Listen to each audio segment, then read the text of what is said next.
Hi everyone, my name is Danielle Murdaugh. I'm an editor, author, and book blogger and post book reviews for best-selling murder mysteries, psychological thrillers, and dramas. Since this is my first official video review, I want to share why I'm doing this and how I got started.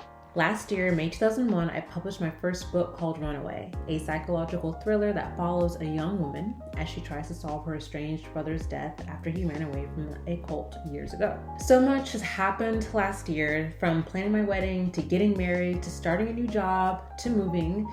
So you can see why my self-publishing actually, my first book fell at the wayside.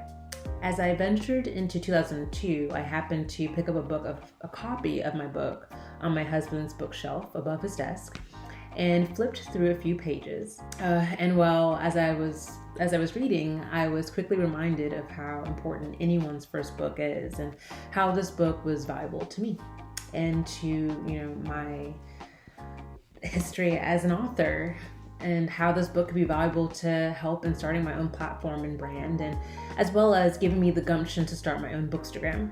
So that's why every week I strive to finish a book and post it on my bookstagram on Insta and on my website at daniellemurdaughmystery.com.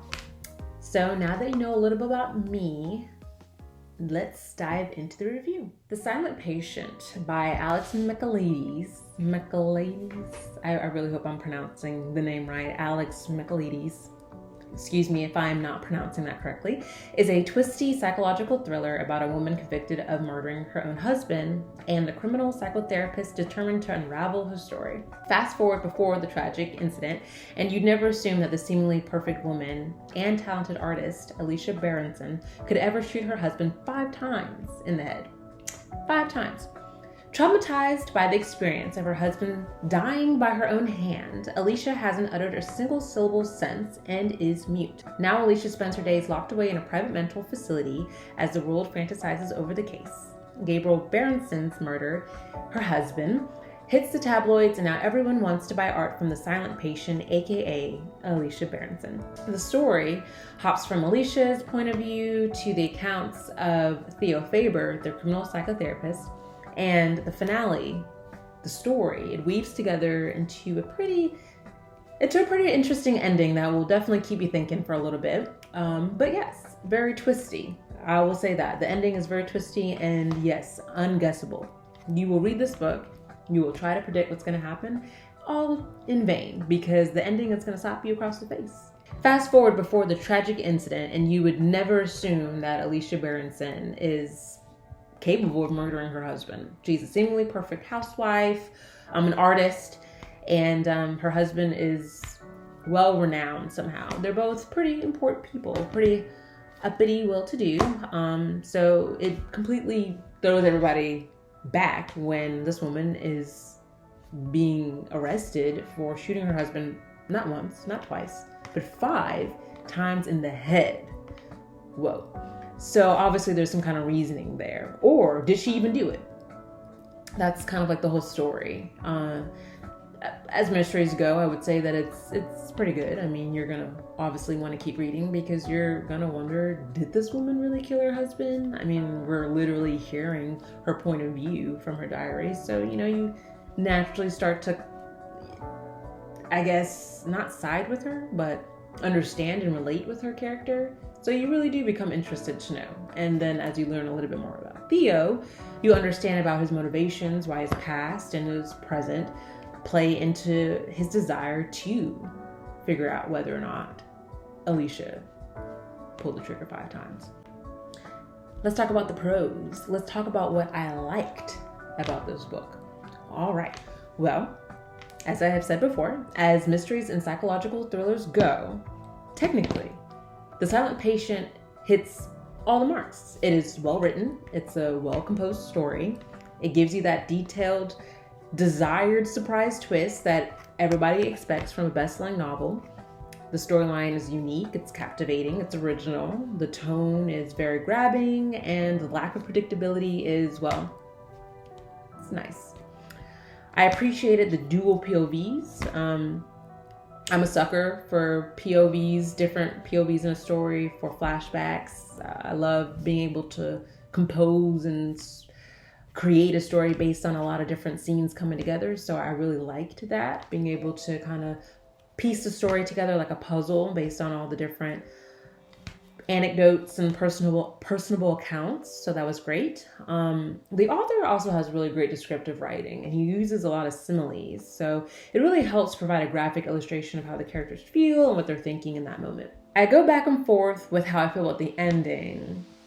Technically, from a writer and a marketable standpoint, the ending was exceptional. I mean, I can understand why it's a best-selling author. I can understand why, it did so well, why everybody loves it, why the reviews say what it says. I mean, it's a really good book, top down, beginning, middle, end.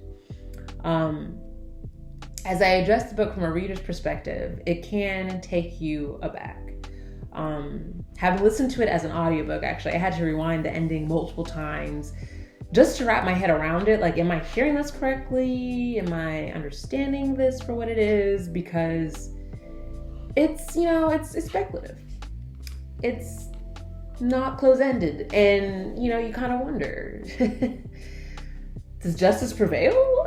Does it? I mean, maybe there's a chance. You just have to read it. Now to the cons, to the parts that just didn't sit that well with me.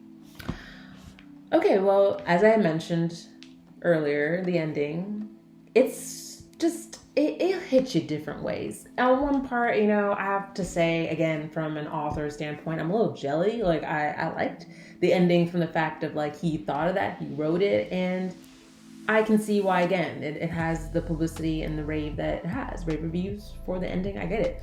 Kind of reminds me of Verity's ending by Colleen Hoover, a Coho book.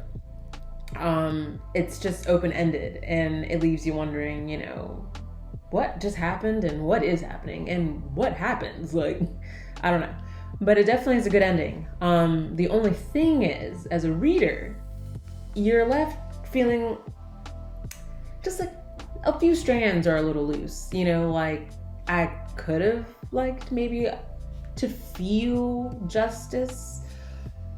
But it's okay, because once again, the book is great, and the ending, it's gonna provoke a reaction. And honestly, is something really bad if it makes you think, if it makes you wonder, if it keeps you up at night? Obviously, it must be good to some extent. Not to continuously talk about the ending, but there's a slight disturbance I felt from it, almost creepy-like. Again, huge disclaimer. Don't finish this book before going to bed. Just don't. More could have been done also with the plot. More character arcs, more story arcs. Again, I would have loved a romance, between Alicia and Theo's character. I'm sorry if that's a spoiler, but I mean, there's so much other things that happen in the book that I think will replace that. But yeah, I could have gone for a little bit more story, a little bit more things to piece together, maybe a whole other point of view to hear, maybe not just Alicia and Theo's, but a whole other point of view that could have tied in, that could have also give it a little bit of a puzzly feel. But I mean, all in all, it's a clean story, and I understand when you add different arcs, that's a whole other thing that has to piece with the ending, that has to tie in with the ending, and it can get a little messy when you have a lot of different stories running around. But still, I would have loved a little bit more. Just a little bit more. And just to explain what I mean by clean story, I think this is the editor coming out in me. It means that from beginning, middle, and end, the story makes sense. It's consistent, it flows well, it's smooth, and there's a very clear angle and focus to the story. So yeah, clean story. But that doesn't mean that it's not explicit or graphic, because yes, this book is explicit and graphic. I mean, someone dies in the book. So yeah, it can only be so clean. With all of that being said, and boy, I did say a lot, I quite enjoyed tuning in to The Silent Patient by Alex Michaelides, even as sinister as it was at times.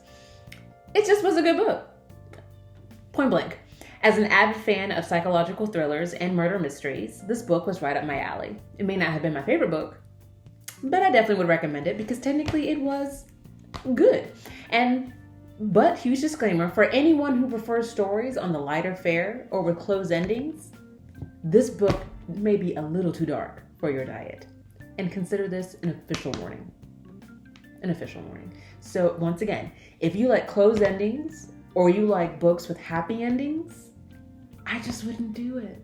And if you do it, do not make this your story time night in bed. I'm gonna switch off the light right after I read book. And whatever you do not read the ending in bed, because you will have nightmares.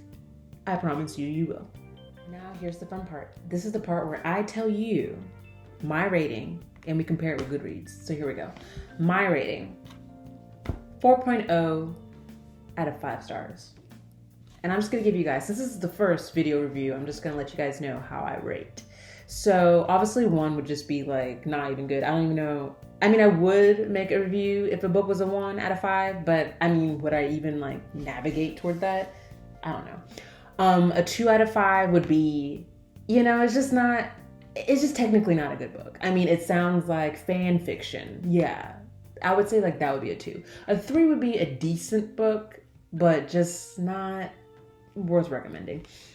But I mean, worth reading and worth reviewing, but not worth recommending.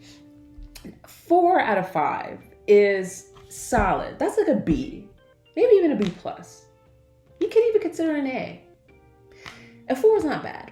It just means that, you know, honestly, I wanted more. It was good, but there could have been more, or something along those lines. A 5 out of 5, well, that's just an A plus, and we all know that nothing is perfect, so you'll probably never ever see me give anything a 5 out of 5, unless, you know, it's Agatha Christie, because I mean, come on, who can? But at the end of the day, I don't even consider that a 5 out of 5, because nothing, even my writing, obviously my writing, because I'm not even professional, but still, nothing is a 5 out of 5. Just gonna throw that out there. But yes, 4 out of 5 stars. I believe that it's a pretty decent read if you're into mysteries and psychological thrillers. It's a best-selling novel. It's pretty popular. I mean, why not keep up with the cloud? Keep up with the train? Keep up, I don't know. Just read the book. If you're not into that kind of stuff, 4 out of 5. Read at your own discretion. Now for Goodreads rating. I feel like me and Goodreads, we tend to be aligned. And this time we are aligned. 4.16 out of 5. I find that to be a really good review on Goodreads, because usually it's really hard to even get a 4 and above on Goodreads. It seems like everybody, it's like a 3 mid-range. You're going to see a lot of 3.8s, 3.9s, you know. And those are really good books that are getting those ratings. So if we're to get a 4.16, you know that something in that book is driving a lot of people to it. And I'm just going to tell you, once again, it's the ending. It's the way the book gets to the ending. It's the way the book ties very well together. The originality of it and the fact that it's a clean, crisp plot tied up with a bow, except for the ending. And you feel like, wow, I got what I signed up for. And it was unpredictable, twisty. So technically, it checks out all the stars, all the boxes for a pretty decent psychological thriller read. So thank you for tuning in to my first video review. I hope to see you soon.